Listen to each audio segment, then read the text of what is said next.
उमरो अय्यार और जक्विटा जिन की आज़ादी। एक दिन उमरो अय्यार अपनी जंबील के साथ एक सुनसान वादी से गुजर रहा था कि अचानक इसे किसी के कराहने की आवाज़ सुनाई दी।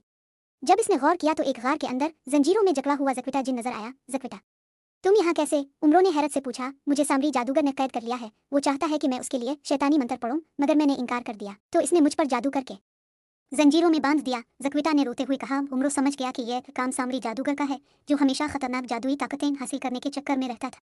उमरो ने फौरन अपनी जंबील में हाथ डाला और एक जादुई पानी निकाला जो किसी भी जादू को तोड़ सकता था। लेकिन जैसे ही इसने पानी जक्विटा पर छिड़कने की कोशिश की, एक जोरदार धमाके के साथ सामरी जादूगर जाहिर हो गया। उमरो अय्यार, तुम हमेशा मेरे रास्ते मैं क्यों आते हो? सामरी ने गुस्से से कहा। उमरो मुस्कुराया। क्योंकि मैं तुम जैसे जालिमों को कभी माफ नहीं करता। सामरी जादूगर ने फौरन अपना जादुई बसा लहराया और आग का एक बड़ा गोला उमरो की तरफ फेंका। मगर उमरो ने अपनी जंबील से एक चमकदार ढाल निकाली जिसने इस हमले को रोक लिया। फिर उमरो ने चालाकी से जंबील में से एक जादुई आईना निकाला जिसमें देखते ही सामरी जादूगर पत्थर बन सकता था।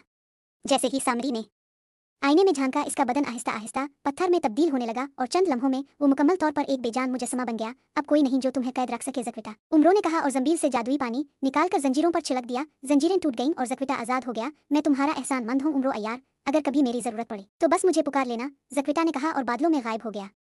उमरो ने सामरी जादूगर के पत्थर के मुजस्समे को देखा और मुस्कुराकर जंबील में रख लिया। फिर वो अपनी अगली मुहिम पर निकल पड़ा, क्योंकि एक अय्यार कभी आराम नहीं करता।